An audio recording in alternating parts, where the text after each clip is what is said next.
What's up, boys? Today we're taking a tour of my multi-million-dollar shop slash garage setup. That's right, it's finally complete. Our custom-made $1.5 million building is done. We've got the beautiful Lamborghini Aventador SVJ Plus Extra Ultra sitting here looking absolutely gorgeous in the sun. Hold up. Wait a minute. Something ain't right. Look at how the paint gleams. And we're changing out the carbon plutonium ceramic brakes. So we've got it sitting up here on the $500,000 Benpack 50 post lift. And my air tank is squealing for some reason.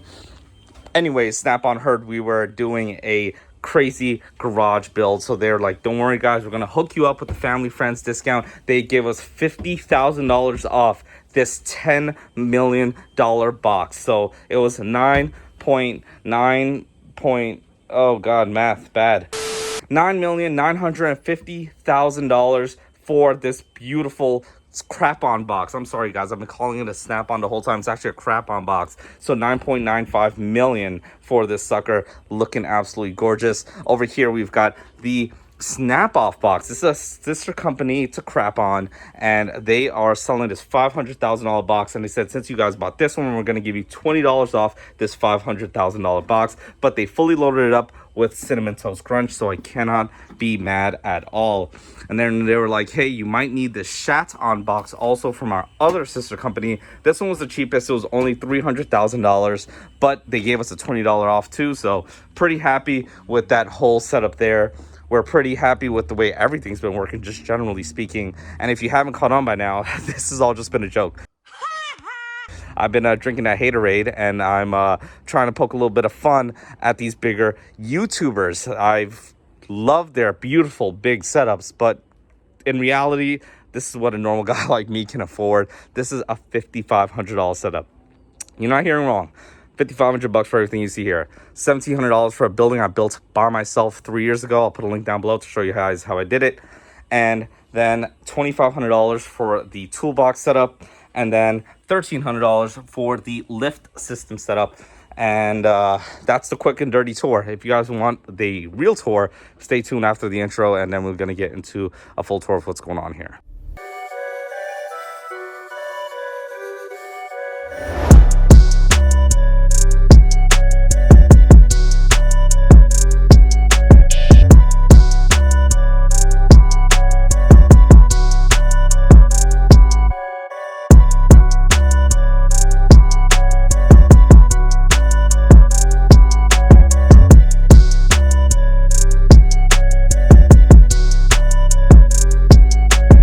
Remember, the full cost breakdown is going to be at the end of the video in slides, because it'll take me forever to tell you guys the price of each and every single item individually. Now we're going to start over here on this side because there isn't much. I got this little pad here on the ground because I like to get down on my knees. That's right, boys. When I'm lining up my QuickJack system, I love to get down on my knees. I don't want to end up as one of those fail videos on YouTube where people is mislining up stuff and then their car slides off the jack. No, thank you. That's not for me. We got the Rubbermaid Fast Track system up here. We got the hooks on it, and I pretty much exclusively use this for my motorcycle gear. I like these full face helmets because I like my jaw on my face, and I got a motorcycle jacket back there because I like my skin on my body and not on the road. We got a Summer Racing fender cover up here, 40-inch Pittsburgh Creeper along with the Pittsburgh 3-ton jack. You all already know Pittsburgh or aka Harbor Freight is always in the house. We got a little DIY engine spotlight right here. It's super bright. It's connected up to a computer power supply, and it shines a lot of light here in the engine bay. We got a little spotlight right here that turns on at nighttime. So if anyone's creeping in here, it lights them up. And then I've got a nice Amcrest security camera here so I could creep on them when they're creeping on me. Then we've got an Insignia Fire TV right here. Ignore the iCarly stuff, although I do love iCarly, so I'm not even sure why you should ignore that. We've got Netflix, we've got Prime, we've got YouTube, we've got all the goodies. I'm pretty happy with this. 99 bucks works great. Got the remote here with a piece of Velcro on it. Sticks on right there. Then we've got a little beer me up thing here so we could pop our bottles. That's right, we're always popping bottles out here. We got the little Snap-off box here. It's actually a Hyper Tough box. It's from Walmart. I don't really count this as a toolbox. I count this more of an organizer. That's what it really is. I've just got some sprays and greases up here. The most important thing in this whole garage is this cereal container of Cinnamon Toast Crunch. Up top, we've got some Allen keys, a little engine compression tester, Then we've got tape, Gorilla Tape. If you're not using Gorilla Tape, you're doing something wrong. Little light bulb drawer. Got this little, this is a new intake manifold for the big turbo setup on the Skyline. Yes, I put it here just to show off on you guys because I am insecure about the big turbo setup on it. And then we have like little vacuum tees and hose clamps and copper washers, vacuum caps, things of that sort. Gasket maker, thread locker, JB Weld. And then on the side, we've got these little magnetic... Down on the side, we've got these little magnetic container things right here. As you can see, they're not that great. We got some peg holes on the side. I got to start using more of these because I like to get pegged. And then on the side over here, on the side, I mean on the front, we've got the little DIY smoke machine. Use that to find my vacuum leaks because I'm a crappy mechanic. And then we've got a little Stanley heater here. And now we have the Piece de Resistance. This is my big boy box. I pretty much work out of this all the time. I really want to do an in-depth tour, especially about pricing and why I bought certain things, but I don't think we have time in this video for that. So if you guys are interested, definitely let me know down in the comments and I'll make a more specific video. So let's start with the box itself. This is a Husky 46-inch wide, 24-inch deep, 3-foot tall box. It's got 9 drawers. They've all got 100-pound slides and they are all soft close. I really do like that. Let's snap on. We've got the little outlet on the side here with some USB ports, and this box was $350. Then separately, I purchased this Husky pegboard. I'm not sure the weight rating on it, so I'm going to put it right here. And this is $55, and it bolts right onto these boxes. It's made specifically for this purpose, and it works really good. Up top, we've got my Milwaukee stuff, drill, electric ratchet, electric soldering iron, and quarter-inch screw gun. We got the M12 and M18 rapid charger from Milwaukee. We got a little towel holder here that has a little rack on the top so you can put sprays and whatnot. Got a little magnetic tray, phone, wireless charger, some little cubbies here to hold lights and whatnot. A magnetic bar to put stuff that's magnetic. We've got a little plastic scraper there and some extra cubbies here. Normally I have my little OBD2 reader here, but my little cousin's car is a piece of shit and it's always throwing check engine light, so he has it. This is my new OBD2 reader from launch, so I've got to try this one out. It tells you some more stuff. I just got this on sale. And then on the side over here, we've got 2 magnetic bars. So the one that's back here is actually helping to keep this little cheap box stable because by itself, it's very shaky. And then we have another magnetic bar over here for some more stuff. And why is my neighbor backing up now all of a sudden? Then we have the vise right over here, and that's basically it for the top half. Now, in the top drawer, we've got all of our sockets and ratchets. I just bought a set of flex head ratchets. So those are the only thing missing from this top drawer. Top right, we've got all of our wrenches. And I also got a set of flex head ratcheting wrenches that are also on the way. This is the screwdriver drawer, second drawer on the right. Husky on this side, Pittsburgh on this side. Also, everything's on sale. Zip tie drawer. If you don't use zip ties and you work on cars, then you need to have your ASC certification revoked. Blowtorch thingies, canister things, heat gun, grinder. I got an empty space there. Don't know what I'll put there quite yet. Then we have on the top left our plier drawer. You know, we've got a bunch of pliers, got some extra wrenches and stuff inside of here, the adjustable wrenches that is on this side. Then we have our PPE drawer for our gloves and all that other stuff. When you're getting deep in them holes, you need different thicknesses. So that's why I got so many different ones. Got our tool, our oil tool drawer basically, and multi-use transfer pump that's like for, you know, differentials and stuff like that. And then we have you know, drill bits, Dremel, interior removal tools. Got some extra clips here because when you screw up and you break a clip, you gotta need an extra clip. And then that's basically it for this box. The continuation of my main box, the Piece de Resistance, is in this mini Piece de Resistance, also known as the Chaton. Obviously not. It is the Husky box. You guys already know. It's obvious by now. I'm a huge Husky and Milwaukee fan. I just find that their stuff is the best value, especially on sale. And that's my opinion. If you got something different, put it down below because I really don't care. Up top, we've got electrical stuff. This is just an electrical box. Let's go over the specs real quick, actually. I just got it on sale for $89. 26 inches wide, 11 inches deep, 15 inches tall. It's got 4 drawers. They all have 50-pound slides. It's pretty nice, but it's not soft closing. I'm not really complaining for the money, especially since the fact that it's got very light duty items in it anyway.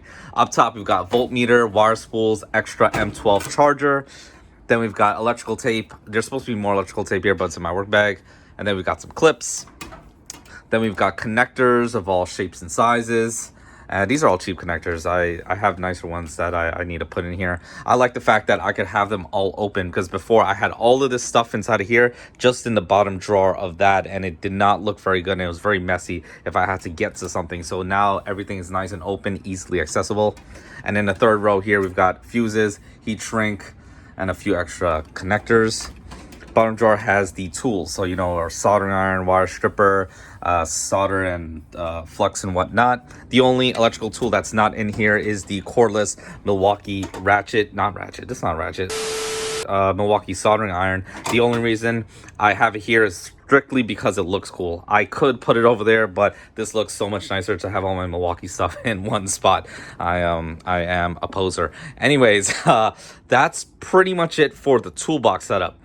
The thing that aids this whole setup right here is this up top. So we've got a Rubbermaid fast track system, and the main reason I have this here is just to hold up this extension cord and that computer power supply, which is connected to this free light that I got from my friend because he didn't put it on his Jeep anymore, and that shines down right here. It's very similar to the bright light that I have there for looking into your engine bay. This one looks down right here and shines up whatever you're working on. It is very nice and handy to have. I don't even know why I have this here. I don't even smoke. And I also have my little work lights here. I got some extra wires here so I could plug them in and charge them quickly and easily. And yes, hate me, this is also a Husky light. As far as the $5,500 budget setup tour is concerned, that part of the video is over. Remember, $2,500 for the dual toolbox setup that you see here, $1,300 for the quick jack system, and then $1,700 for the building. But then, as you guys can see, there's a ton of other crap back here too that is not associated with the original $5,500 budget, but I'll take you guys on a tour on it anyway, and I will put the cost of each of these items in the slides also if you want to trace that money. That being said, you don't need all that stuff back there. As far as I'm concerned, daily use comes out of these two boxes, the lift system, and obviously the building to keep me out of the rain and snow. I don't even use this little Hyper Tough box here. So let's get into it, and we're just gonna blaze through this pretty quick. Starting right here, we've got another Husky item. It's a 50-foot retractable hose, and this is connected to my 29-gallon Central Pneumatic air tank. This is on sale from Harbor Freight. I decided, you know what, ramen for 1 month so I could have a nice air setup, totally worth it. But then ramen for another month because you need a bunch of air tools to go along with it. And I pretty much bought this just to paint my cousin's car. It really hasn't seen that much use. It's only got 33 hours on it. I really don't need a tank this big, but it is a nice extra to have. Right beside that, we've got a little battery charging station. I've got a little tender right here. You don't need this, but boy oh boy is it a nice thing to have. Then on the red rack here, painting supplies up top. Y'all already saw air stuff right here on this top shelf. Then we've got a key rack right here, and I've got a little Samsung tablet here connected to this receiver, and that is connected to that speaker and those two speakers there. And I've actually got another speaker outside so we can have some music in here. This is like a miscellaneous shelf where you just put random whatever stuff. You put your wallet here, you put your phone to charge here, and remember, I still have the other phone charger over there, so whenever people visit, it's nice for them to put their stuff and they don't have to worry about it getting lost. Bottom shelf, not bottom shelf, but second to bottom, we've got fender roller, bunch of other random tools, radiator press kit, ball joint tools, jigsaw, chainsaw, leaf blower. I just got these actually on sale. Strut spring compressor. These are the recalled jack stands from Harbor Freight, so I have to take that in so I don't crush my leg. This is the two items back here that I use the most, more than anything. I could give all that up, but the two things I want is this welder. This is a cheap welder from like Amazon or something, and then this is a GNC 660 jump pack. These two things are super useful. Up top on this gray rack, we've got electrical stuff. I really don't want to look at this because I definitely have to pack it. It is very messy, but it's just random electrical stuff. Then we've got the parts shelf for the Skyline. So this is just all Skyline stuff. Hoses, V-band clamps, silicone hoses for the intercooler system. We've got a bunch of spare parts and sensors and whatnot for it. And then spare parts for other cars, spark plugs and O2 sensors. These are the old convertible motors from my old FCRX7. Damn, I do regret selling that car. Then this is my fluids rack. So we've got fluids specifically for the Skyline up top, paint, oil out the wazoo, like many bottles of oil every time I see it for cheap. Ignore this disability pass that I did not steal. We've got a bunch of oil filters right here.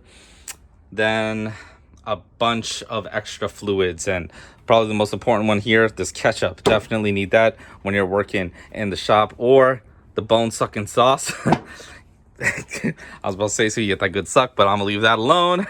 Coolant and windshield washer fluid. We got the quick jack system here. This is the pump for the quick jack, and then the oil drain pan. I've got my little Wen seat roller thing here. So this was nice because I used to live out of this for a while. Not live, work out of this. You know, I had all my tools and stuff in here. These are the wheel covers for the Impul wheels on the Skyline. But yeah, this is very functional, and I still use it now. You know, like when we're doing the carbo plutonium brakes, whatever I said before on this. It's nice to pull it up, sit in it, so you can work on it nice and easy. And then over here, we've got a miscellaneous rack. Detailing product and RC car parts and the Dip Your Car sprayer. Got the OEM headlight from my old IS300, and then some other random stuff from my intercooler, just parts and whatnot. Some empty boxes, turbo boxes, fuel pump. And then we've got, this is the new GTR, well, not new, new to me, R32 GTR bumper that I'm going to be putting on to the Skyline. And that's basically it. Not much, but I'm pretty happy with it. Y'all already know I got to do the obligatory, please hit the like, the subscribe, and the bell. But guess what? I'm not. Because I don't want you to. I don't care if you do or don't. I will continue to post completed projects like this. That's what I've decided to do. I've decided to start using my channel as a place to post completed projects like this that I'm happy and I'm proud of. And the same thing's gonna go for this AE86. I'm gonna restore the sucker. I'm so glad I found it. I hopped on it as soon as I saw it, and this is gonna get restored. The big turbo setup is already done on the Skyline. I just have to edit the videos and just post it up. So content will be coming if you do care. If you don't, well, guess what? I don't either. And I guess I may or may not see you in the next one. So have a semi-decent life. Goodbye.